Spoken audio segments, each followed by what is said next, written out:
Hey, ladies and gentlemen, thank you for joining us. We'll get the show rolling. And I do hope that you had an excellent keynote speaking session. I do know that I was quite moved and thrilled by the testimony it was, being presented. And with this being said, one of the things within, going onward and now moving on to Access for 2022 is being resilient. Okay. And basically today we're going to be dealing with resilience in the times of uncertainty. Before that, I'm going to introduce myself and then I'm going to let the panelists introduce myself. My name is Gerardo de Vega. I will be your moderator today. We will be quite fast paced. We only have for approximately 45 minutes. And I'm from Costa Rica, International College Counselor for Golden Valley School. Okay. And I'm also the chair for the IC3 Latin American Committee. Okay. And it's great to have you here. Please, Marcia. Hi, well, everybody, hello and welcome. And thank you so much for being here and sharing your time. Hopefully, we're going to have a very nice and interesting session. I'm the CEO for Yondders, and Yondders basically work with students from different countries in Latin American region. And we try to help them to figure it out what to study when they finish high school. So we guide them into looking for universities, choose majors, things. I certainly know you work with them, but we help you and help students and parents sometimes to understand this big world. So it would be a pleasure to share with you some of our impressions and our experiences through these interesting times, COVID or pandemic times with our students. So thank you for being here and welcome. My name is Landon Segress with the University of Kentucky. I work in the University of Kentucky International Office, primarily with prospective undergraduate students. And of course, these international students are coming from every single region of the world. And this has definitely been a unique past couple of years, really. And so I think this is a very appropriate topic. And I hope that you'll find this very informative today. And thank you for joining us. Thank you very much. Well, now throughout and this is for the panelists, please at some point leave your contact details in the chat. But I want to first give you a very fast-paced run through of what we're going to be doing today. So we're going to be dealing with a couple of things. Number one, we're going to be looking at the tools for a resilient discussion. In other words, which are the tools from the university perspective and from the student counselor perspective that we can use in order to be resilient. The important thing here is, how do we reinvent ourselves? How do we face uncertainty? And how do we tackle it? Okay. Now, these tools, obviously, we will be focusing on career and college counseling, but these are tools for life. Okay, and it's really important to understand this. Okay, I've used them with businesses. I've used them in my personal life, so it's really important to know this. Okay, this is not only for career and college counseling, but these tools are tools that you can apply for life in your every day-to-day endeavors.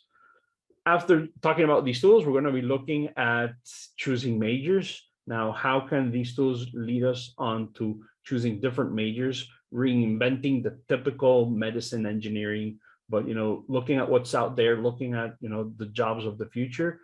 Then we'll briefly discuss the application process, and finally ending with looking for funding, scholarships, and being adaptive to what's out there, or being able to lift the appropriate stone, finding that specific scholarship that may be out there, and building up and having stackable scholarships in order to be able to fund your studies. With this being said, I'm going to move on to our first section, which is talking about the tools. Okay, so we know that kids are restless, they're innovative, they're creative, okay, and they need to reinvent themselves. As faculty, as counselors, as teachers, we tell them, reinvent yourself. try to look at things from a different perspective. Okay, so the first question would be for both of you: which tools can you pinpoint that are necessary for these uncertain times? Okay. Who's going to start, Landon? Go ahead, Marcia. Okay. Well, first of all, I just want to try to put this in the perspective. Working with machines and receive information and education through online or using different tools from like in the internet were common, but it was part of their life. But obviously, because pandemic times arrived, they decided to move everything into online resources. So at the beginning was so overwhelming for our students. Some of them take this very easily and they find very good moments using technology. But for other of our students, it was complicated. And sometimes they told us it's kind of difficult, especially to socialize, meet people, hang out with friends. So all of this, it was like a red tag or flag. And then the counselors and people who are really working with students decide, okay, now what is the next step? What can we do to them? Because it's not just giving them information or read this or download this application or looking for this. They start finding the necessity to connect with other people around the region, or how to connect with professionals who help not just the students, but also parents. Because sometimes we just thinking the students need these tools, but also parents, they need how to work with their kids, because now they are working and studying and doing everything at home. And so that's why looking for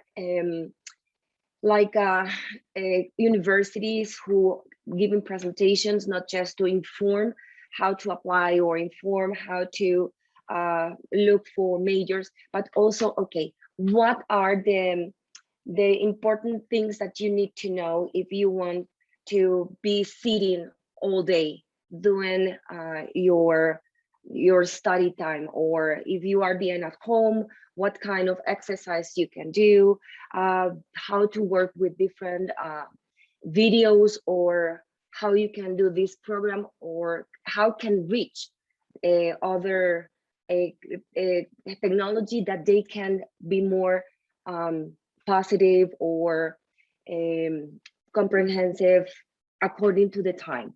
So that's why Udemy, I don't know if you heard about Udemy, Triana, and other websites, or Domestika, that give not just how to study, but also components like psychology, so they can work with their emotions, or people who can let them know, okay, now how can you do the balance in your life? So not just the study, but also how to behave if you feel like you are overwhelming, how to look for time to spare, or how can you connect with other people. So that's why looking for these tools, it's easy, but sometimes we do not have the time to make the research and share with the students. So that's why, in my opinion, when you, because this is going to be forever. Now we can now say next year, everything's gonna be different again, because I think that's not true. Now we are on it and our kids are on it. That's why they are working with the resilience, because they now know the technology. It's one of the things that they need to do. So in the chat, let me see. There's some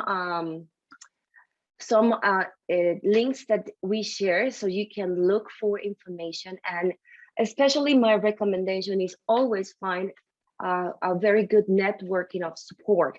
So not just for you, not just for your students, but remember also for parents, because at the end, they are going to be with our kids all the time.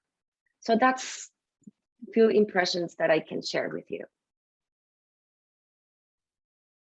Yeah, absolutely. Yeah, and coming from a university perspective, I was thinking about this in a couple ways. So, the first thing I was thinking of when I saw this, and it's not necessarily a tool, but more a characteristic, is intentionality, right? To be intentional with your goals and what you want as a student or as parents and a family as a whole, because it was important before, but especially now, with the ever-changing situation, whether that's the personal situation of the student, the family and economic situation, or just the broader global landscape of travel and admissions, that we don't know how those things are going to be affected. It's really important early on in a student's high school career to be intentional about what they want to do, what they think they want to study, at least, which is a different point we can talk about later. That's, as I'm sure a lot of you are familiar with, that's a nice thing about US universities, is you don't have to decide your whole life in the first semester, right? You can always change your major or add a minor, which we'll talk about later, which is good. But nevertheless, it's important that students are intentional and have a good idea of what they want to do. I was talking to students literally yesterday that are seniors in high school, and they're still deciding if they want to study in the United States, which I'm happy from a university perspective that they're entertaining the idea of studying abroad and studying in the United States. But then on the other hand, the other extreme of that is, you definitely don't want to wait until the last month of your senior year, right, to start thinking about those things. And a lot of universities, especially now, as Marcia mentioned, that everything has moved digital, everything has moved online, which to an extent existed before, but as we know, definitely not like it does now. A lot more was in person. A lot of universities have started to implement features like this. I'm putting a link in the chat. So we're working with a company called Unibuddy. Shout out to Unibuddy, where we have a feature. We have an international student ambassador program at the University of Kentucky. And there is a very cool feature on the website where students can see all the profiles of our current international student ambassadors. They can filter by area of study, they can filter by country, and they can chat with these students directly. And we've been using it for a couple of years now. We've found that it is extremely useful to connect prospective students who are still uncertain about what they want to study, or maybe they just have questions about student life in general, connecting them with our current international students and letting them speak with each other peer to peer, right? Because who better to speak with than a current international student who's already living the experience, right? Especially the older international students that are in their junior year, senior year, because they have all the perspective, they have all the experience to talk about. And I think it's a very enlightening tool. And we've actually had parents use that tool as well, right? I set up a meeting the other day of some parents who wanted to talk to a current international student who was from the same country, because of course they can really relate on that level. And that student and his parents experienced the same thing that the prospective student and her parents are experiencing. So just helping people connect like that, using these tools that are fortunately available to us now, to just be able to share experiences like that, which before, especially for international students, that was a little more difficult, right? Because it's hard to have those in-person meetups, and Zoom was sort of a foreign thing, even for international students before the pandemic. But now this has been a very useful tool that I think helps guide students a lot. And again, going back, I think it's important that students start reaching out and looking for these options and being intentional when they're in their early years of high school, right? Because I think those conversations, if they have them with international students, when they're a freshman, when they're a sophomore. Current international students at universities from their home countries, they start thinking about these things going into their junior and senior year, and they have a very clear idea of where they want to study and what they want to do when they're arriving at that time. Thank you very much, Landon. Thank you very much, Marcia. So two things that I want to pinpoint right now, and we are revolving around these tools. We're not mentioning them directly. That's why they're posted on the chat. So we're talking about a VUCA world, okay? And basically, how do I address a situation which is volatile? It is uncertain, complex, and ambiguous. Okay, and number two, being able to work with one of these methodologies, which is really interesting from the emotional point of view, which Marcia addressed a lot, which is working with appreciative inquiry, and how do these steps for appreciative inquiry allow you to better discover yourself, dream about a better future, design it, and at the very end, one of the most important steps, deliver. Okay, so there you can research more and be able to talk or to keep on the conversation flowing later with your colleagues, etc. Okay, I'm going to jump onto the second topic that we're going to be discussing, basically because if not, we're going to extend ourselves. And the next one is choosing our major. Okay,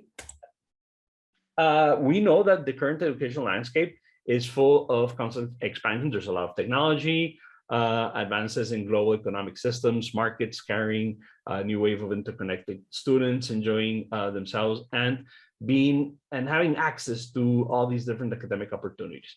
So my two key questions here would be, how have these changes influenced students to navigate uncharted waters in new areas of study, and what careers do they consider to be the most sought after by them today? I'm going to start with Landon this time, and then we'll jump over to Marcia. Landon, please, your thoughts. Yeah, so this is a very interesting question. Some things have changed recently. Some things have remained the same with this question. Of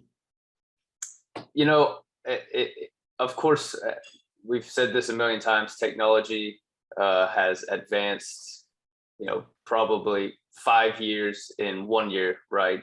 Because of the pandemic and the situation that everyone around the world was in. And I think this caused students to really think about, how that's going to affect even their future whenever they eventually graduate from university and are looking for jobs. And in a lot of ways, I think it's opened up a lot of doors as well, because, a lot more remote positions, a lot of international companies are not just hiring in certain countries. They're opening positions up to, be for remote workers anywhere around the globe.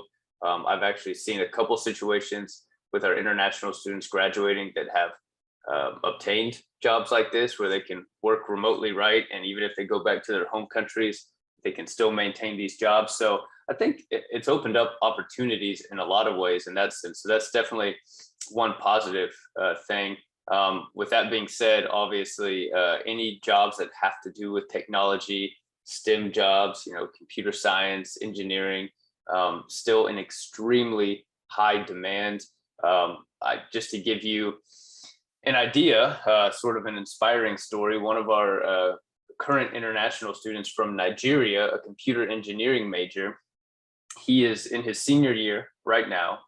He attended a job fair, and he has been offered a job by Microsoft and has accepted the job and will be moving to Seattle, Washington to start the job immediately upon graduation. Okay, this is a senior who still has a full semester left, and he already has accepted a job with Microsoft, right? So awesome story. We're super proud of him. And I think that just goes to show that the demand for these types of jobs is super high.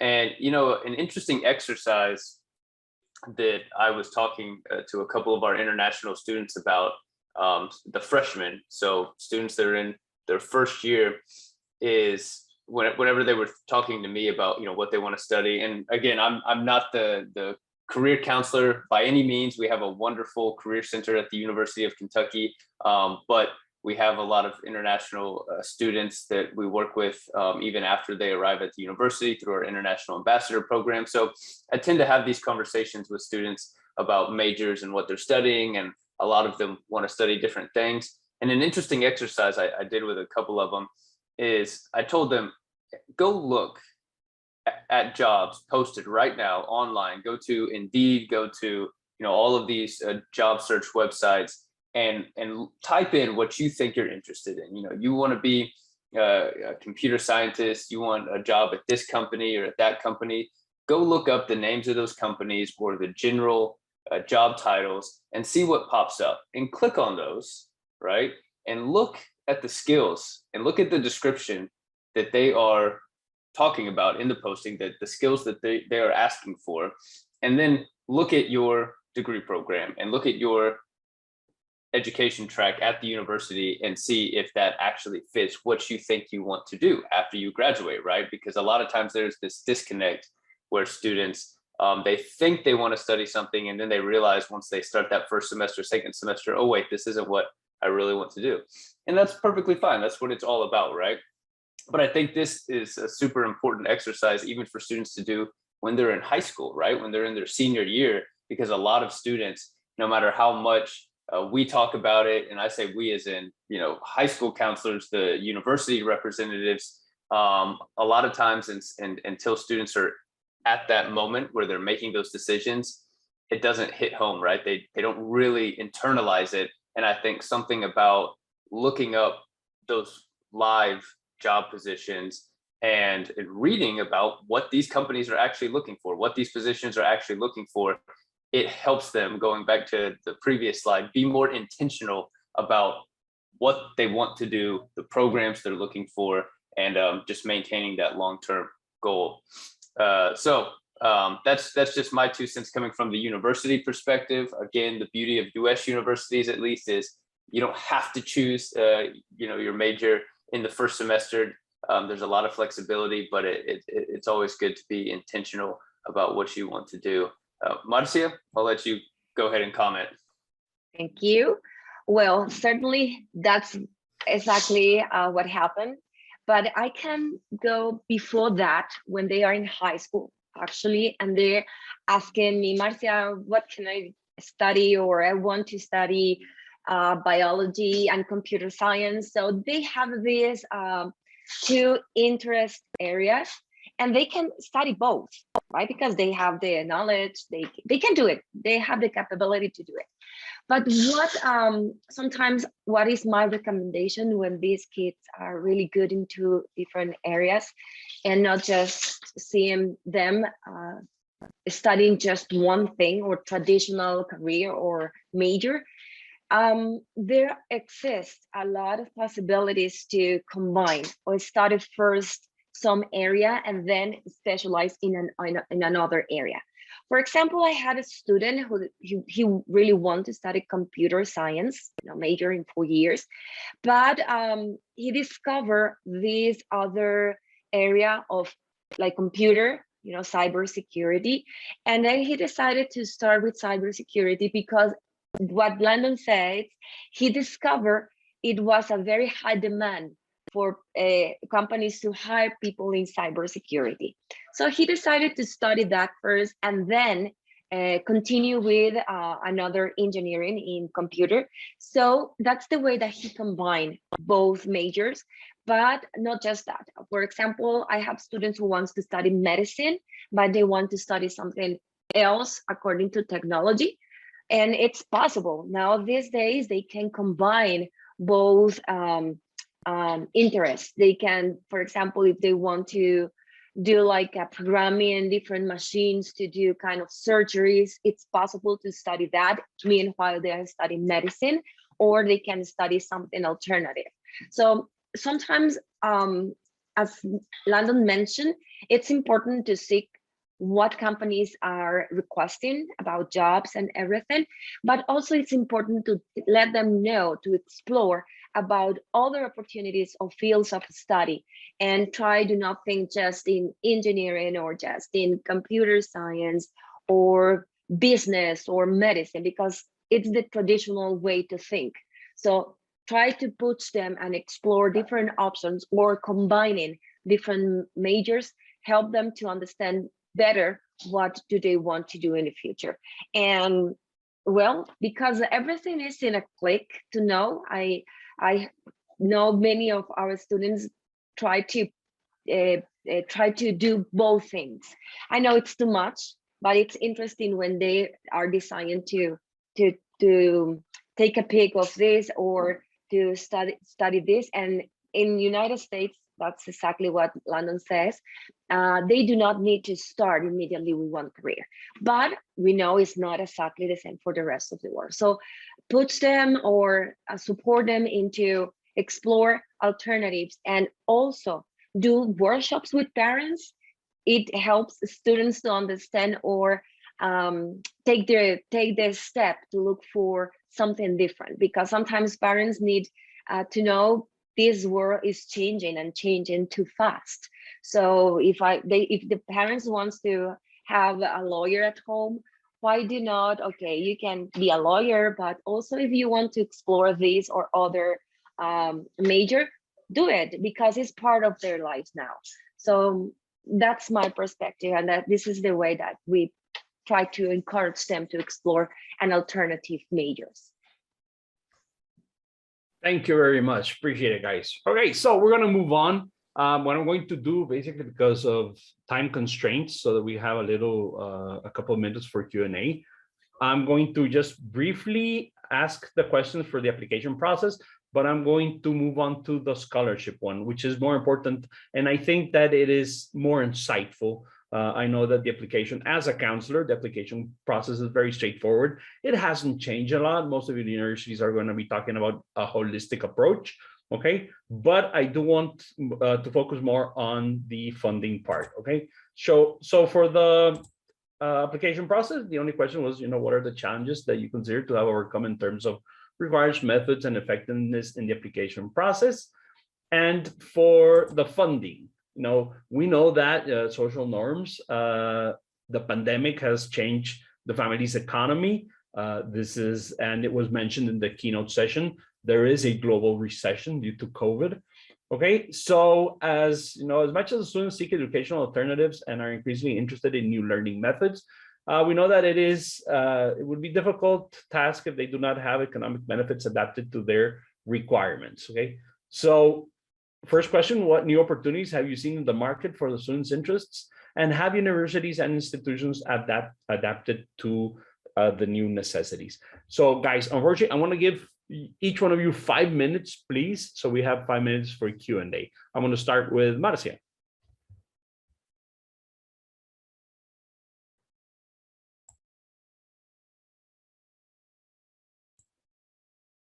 Marcia, can you put the previous one? Yes, I know. Yes. Okay. So good. One of the things that we are perceiving is the process change for students to apply into different universities. They gave more opportunities to not exactly not to do or not to show or present some requirements, but they were flexible. So they allow them just to put everything what they had, but also they understand that the time was complicated. So they are being more flexible and give the students the opportunity to apply.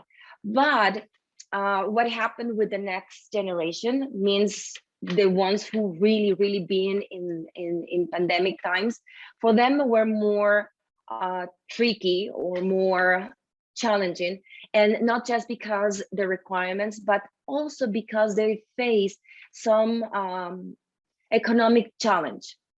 The situation about their parents probably at work, or the incomes getting little low. So that's why for them not just to apply according to the process, but what do they have? That's why funding is very important in this session.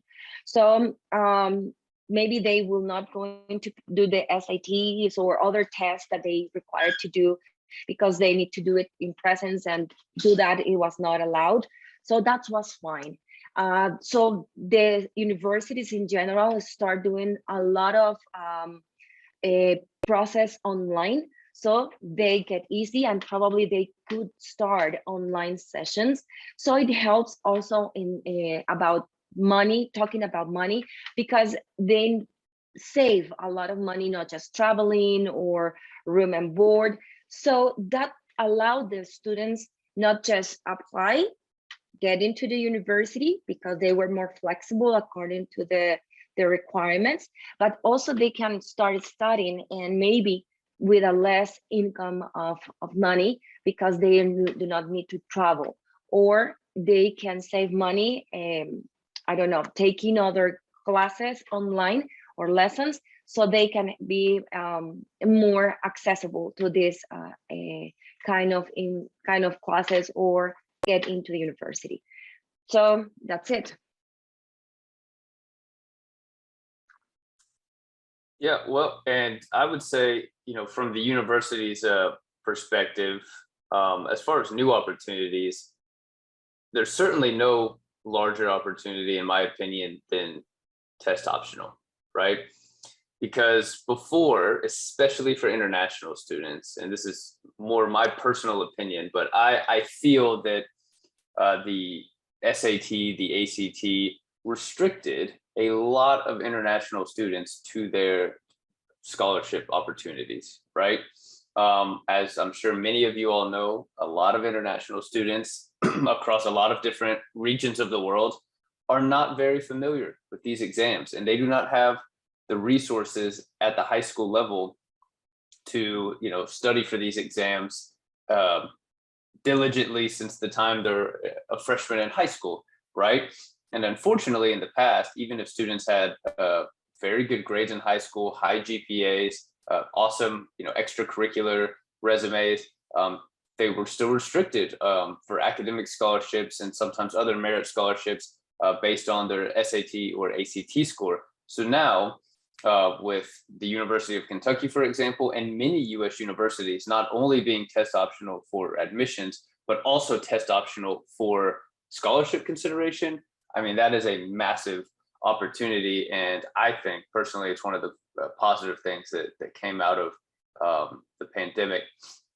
And with that being said, there's just so many options out there that it's so important that students look at which universities are test optional for scholarships. And as Gerardo mentioned earlier, stackable scholarships, right?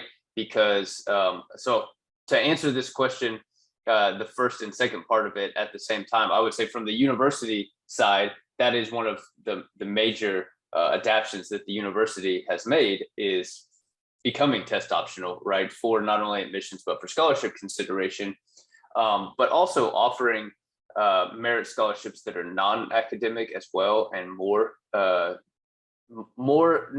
non-academic scholarships, and the ones that currently exist, larger award amounts, more generous scholarships, right? Knowing that a lot of international students are in difficult situations because of the pandemic over the last year. And it's super important to look for all these opportunities, be able to combine them. And something else that we've done at the University of Kentucky, and I've seen a lot of other universities starting to do this as well. We've been using a platform, Scholarship Universe, that connects recently admitted students and even current students. They still receive this information after they've been admitted, with third-party organizations that provide scholarships as well, right? Because before, a lot of students have to maybe use a counselor or Education USA, someone that can help them navigate all of these, external organizations that offer scholarships to international students. And it can be an overwhelming process and very difficult. But now there's a lot of platforms where they can fill out a profile, right? And it automatically connects them to scholarships from third-party organizations that are a good fit for them, that they could, in theory, qualify for. So I think that's just, it sounds small, but I think it's a huge benefit, and it makes it super convenient to automatically connect students that have been admitted and received scholarships directly from the university, expose them to these other scholarships that are available, right from their email automatically. They can't miss it. And I've seen multiple cases where students have pursued those and actually received them, and anything helps. So that's another tool that I think has been very successful. Well, thank you very much, guys. I do hope that this past 40 minutes more or less have been quite enlightening, and